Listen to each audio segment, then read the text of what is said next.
네, 여기 묵상 에세이 준비하고 있으라 이 김남국 목사님이 쓰신 책 내용을 보면요, 마지막 때 우리는 어떻게 살아가야 되냐면 이런 신앙인과 종교인의 이런 차이를 말하고 있는데요. 신앙인은 오직 예수님만 바라본다고 합니다.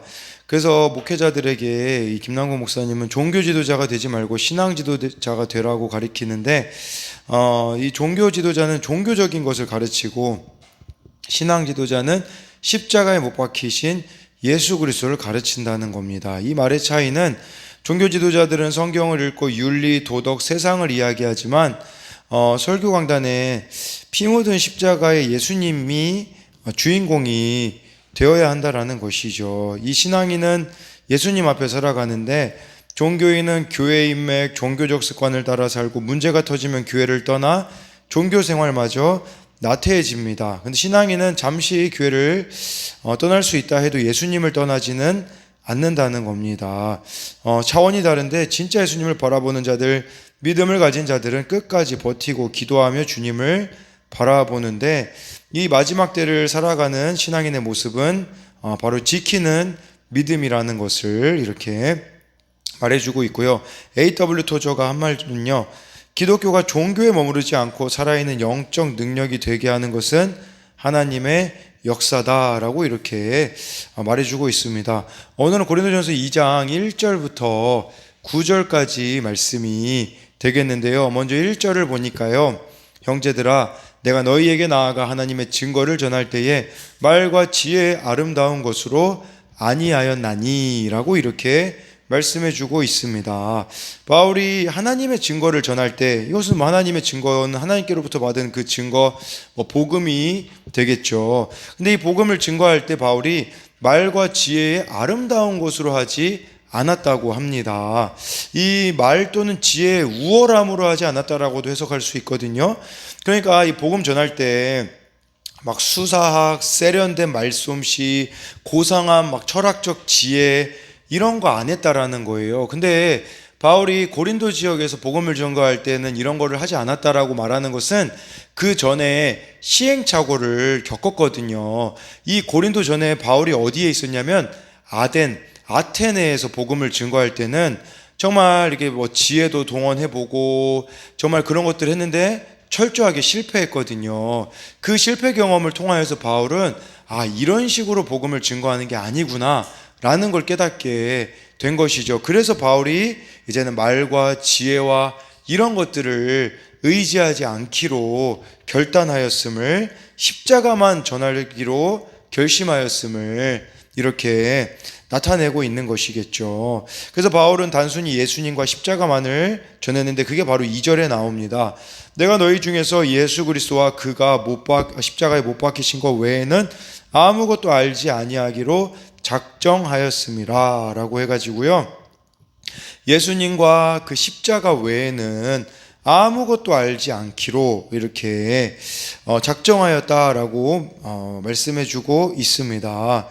그러니까 이 예수님과 십자가만 붙들면 되는데, 정말 이 고린도 성도들은 복음을 바울에게 전해들었잖아요. 근데 이 핵심에서 벗어나 다른 것에 초점을 맞추고 있는 자랑이나 또 자기를 이렇게 홍보하고 드러내는 이런 것에 집중하고 있는 고린도 교회 성도들에 대한 책망이다라고 할 수가 있는 것입니다. 그러면서 3절에요, 내가 너희 가운데 거할 때에 약하고 두려워하고 심히 떨었노라. 아마 여러 가지 이유가 있을 겁니다. 바울이 이 고린도 지역에 있을 때 약하고 두려워하고 떨었던 이유는 아마 그 전에 아덴 지역에서 실패 때문에 그랬을 수도 있고요. 그리고 이것은 또 추정해 볼 수 있는 것은, 그러니까 실패 경험을 하다 보니까 이런 생각이 드는 거죠. 과연 복음이 먹혀 들어갈까? 이 고린도는, 여러분 제가 서두에서 말씀드렸듯이 고린도는 사람들이 생각할 때 고린도 지역에 산다, 고린도 남자는 기둥서방이라는 인식을 로마 사람들이 가졌고요, 고린도 여자라고 말하면 창녀라고 사람들이 생각을 했거든요. 그러니까 그런 이 음행이 만연한 이 지역에서 과연 복음이 먹혀들을까, 아테네에서도 안 먹혀들은 이 복음이 과연 먹혀들을까라는 두려움이 그에게 있었다고도 볼 수 있겠고요. 그리고 이것은 고린도후서 10장 10절에 나와 있습니다. 이 두려움이 뭔지는 고린도후서 10장 10절에요. 이렇게 나와 있어요. 그들의 말이 그의 편지들은 무게가 있고 힘이 있으나 그가 몸으로 대할 때는 약하고 그의 말도 시원하지 않다 하니, 이 고린도 교회 성도들이 바울에 대하여서 뭐라고 묘사하냐면, 야, 사도 바울 편지는 뭔가 무게가 있고 힘이 있는데 사도 바울 직접 보니까 약하고 뭐 말도 그렇게 시원하지 않다, 뭐 설교도 그렇게 잘 못하는 것 같다, 이렇게. 그리고 뭐 아마 생김새가, 외모가 막 그렇게 이렇게 뭐 강하지는 않았을 거라고도 볼 수가 있는 거죠. 바울에게는 또 육체의 가시가 있었기 때문에 아마 보여지는 모습을 봤을 때 사람들이 아마 무시하고 좀 그런 부분들이 있었다고 볼 수가 있는 겁니다. 이 바울은 고린도에서 사역을 할 때 세상적인 기준에서 볼 때 부족하고 부적합한 모습을 가지고 있었다라고 볼 수가 있는 것이죠. 근데요, 이 2절하고 3절을 우리가 연결시켜서 생각해 보자면 이런 의미가 될 수 있어요. 그것은 뭐냐면, 이 십자가라는 게 있잖아요. 세상의 관점에서 볼 때는 미련하고 약해 보이는 것을 가리키지만 이것이 하나님의 능력과 지혜가 되잖아요. 그렇다면 우리가 가지고 있는 연약함과 두려움과 떨림은 오히려 강함이 될 수 있다라는 거예요. 그냥 무조건 어제 말씀을 여러분들이 잘못 이해하시면 안 돼요. 무조건 하나님이 약한 자를 쓰신다, 무조건 하나님이 부족한 자를 쓰신다가 아니라, 약하고 부족하기 때문에 성령의 능력을 의지하는 자를 쓰신다라는 것이, 우리가 막 약점이 많다고 하나님이 쓰신다라는 의미가 아니에요. 연약함이 많다고 쓰신다는 것이 아니라 그 연약함과 부족함을 성령의 능력을 의지함으로 살아가는 자들을 사용하신다라는 의미가 된다라는 것이죠. 그러면서요, 이제 4절에 내 말과 내 전도함이 설득력 있는 지혜의 말로 하지 아니하고 다만 성령의 나타나심과 능력으로 하여 라고 해가지고요, 바울이 이 자신의 연약함이거든요. 뭐 설교를 그렇게 잘하였던 것은 아닙니다. 근데 우리가 연약함이 있으면 막 인간적인 방법으로 가리려고 하잖아요. 근데 바울은 내가 다른 것으로 가리려고 하지 않았다라고 말씀해주고 있어요. 뭐 연설이나 수사법을 통하여서 자신의 부족함을 가리려고 하지 않고, 연약하면 연약할수록 더욱더 성령을 의지했다라는 뜻이에요. 그러니까 이 말씀의 결실은 하나님의 능력에 전적으로 달려있게 하는 것임을 바울은 알았기 때문에 성령의 나타나심과 능력으로 하였다라는 것입니다. 우리도 마찬가지예요. 이 복음 증거하는 거, 예수님 전하는 거, 전도하는 거, 성령의 능력을 의지함으로 나아가야 역사가 일어난다라는 사실을 기억해야 되는 겁니다. 전도의 자리를 지키는 것도 중요하지만 더 중요한 것은 전도자가 그 전도의 자리에 나아가는데 성령의 능력으로 무장되는 것이 더 중요하다라는 사실이에요. 아무런 무장 없이 와서 전한다면 그것이 이렇게 효과적으로 전달되어질 수는 없다라는 것이겠죠. 5절에 너의 믿음이 사람의 지혜에 있지 아니하고 다만 하나님의 능력에 있게 하려 하였노라 라고 해가지고요, 세상적인 관점에서 볼 때 예수님의 이 십자가는, 예수님과 그 십자가는 미련해 보였거든요. 그러나 고린도 성도들이 이것을 받아들인 것은 바로 하나님의 능력에 있음을 말씀해 주고 있습니다. 우리 그런 생각 하잖아요. 이 사람에겐 진짜 복음이 들어가지 않을 것 같아, 이 사람은 진짜 예수님을 믿지 않을 것 같아 라고 말하는 것이 아니라, 그런 막연함이 있을 때 여러분들은 더욱더 하나님의 능력, 성령을 의지해야겠죠. 오직 전도를 통하여서만 믿음이 발생하는 이유는 그 믿음이 사람의 지혜에 기반을 두지 않고 하나님의 능력에 기반을 두기 위함이다라는 것을 기억하셔야 한다라는 겁니다. 6절에요. 그러나 우리가 온전한 자들 중에서는 지혜를 말하노니 이는 이 세상의 지혜가 아니요 또 이 세상에서 없어질 통치자들의 지혜도 아니요 라고 해서요, 우리가 온전한 자들 중에서는 지혜를 말하노니, 이 온전한 자들은 누구를 말하는 거냐면 예수 그리스도를 믿는 자, 성령을 받고 예수님을 믿는 자들을 말하는 거예요. 그래서 이 사람들은 하나님으로부터 오는 지혜인 예수님의 그 십자가를 믿게 되어졌다라는 거죠. 근데 이 지혜는 세상의 지혜도 아니고 세상 사람들 그 통치자들의 지혜가 아니라는 겁니다. 네, 그러니까 그러면서 이제 여기 7절 말씀해 보니까 오직 은밀한 가운데 있는 하나님의 지혜를 말하는 것으로서 곧 감추어졌던 것인데 하나님이 우리의 영광을 위하여 만세전에 미리 정하신 것이라 라고 말씀해 주고 있습니다. 그러니까 이것은 어떤 이 세상의 지혜가 아니고 세상의 통치자들도 알 수 있는 지혜가 아니라는 것을 말씀해 주고 있어요. 이 지혜, 하나님의 지혜는 십자가죠. 십자가가 감추어졌던 것이다 라고 이렇게 바울이 말씀하면서 하나님이 우리 영광을 위해 만세전에 정하신 거래요. 그러니까 인간들이 이렇게 죄를 짓고 무너질 것을 하나님이 아시고서는 구원 계획을 미리 세워놓으신 것이죠. 근데 그 구원 계획은 인간의 생각을 초월하는 정말 하나님의 아들인 예수님이 십자가에 못 박혀 우리의 죄를 사하시는 방식, 이걸 믿는 것을 구원의 방도로 하나님이 정하셨다라는 것을 말씀해 주고 있습니다. 네, 그러면서요, 이제 8절에 이 지혜는 이 세대의 통치자들이 한 사람도 알지 못하였나니 만일 알았더라면 영광의 주를 십자가에 못 박지 아니하였으리라 라고 해서요, 세상의 통치자들이 한 사람도 알지 못하였대요. 만약에 이 사람들이 하나님의 지혜, 예수님의 그 십자가를 믿었다면, 알았더라면 예수님을 그렇게 십자가에서 죽이는 일들을 저지르지 않았을 거라는 것이죠. 그러니까 이러한 것들은 결국은 성령의 역사가 아니고서는 사람들이 이 복음을 이해하지도 못하고 받아들일 수가 없다라는 것입니다. 그렇기에 우리가 추구해야 되는 것은 결국 무엇을 말하는 거냐면 세상의 어떤 지식과 세상의 가치로는 결코 예수님을 알 수 없기 때문에 성령의 능력을 우리가 의지해야 된다라는 것이 되는 것이죠.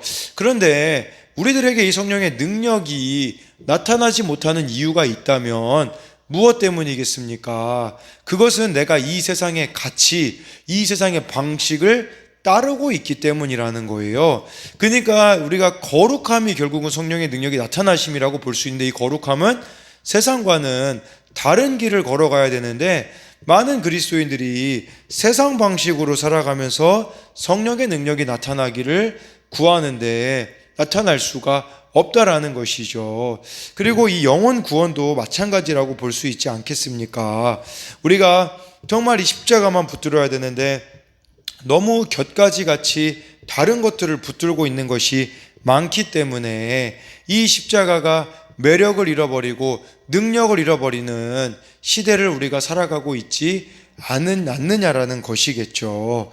9절에 기록된 바 하나님이 자기를 사랑하는 자들을 위하여 예비하신 모든 것은 눈으로 보지 못하고 귀로 듣지 못하고 사람의 마음으로 생각하지도 못하였다 함과 같으니라. 이것은 비밀 같은 거겠죠. 이 십자가를 우리가 믿는 것은. 그런데 중요한 것은 저는 반대로 이 9절 말씀을 생각해 봤어요. 우리가 진짜 하나님을 사랑한다면 하나님이 우리들을 위하여서 준비하신 모든 것을 알 수밖에 없는데, 왜 근데 중요한 것은 여기서 또 세 가지를 말하잖아요. 눈으로 보지 못하고 귀로 듣지 못하고 사람의 마음으로 생각하지 못하였다 함과 같으니라. 우리가 왜 하나님의 사랑을 알지 못하겠습니까?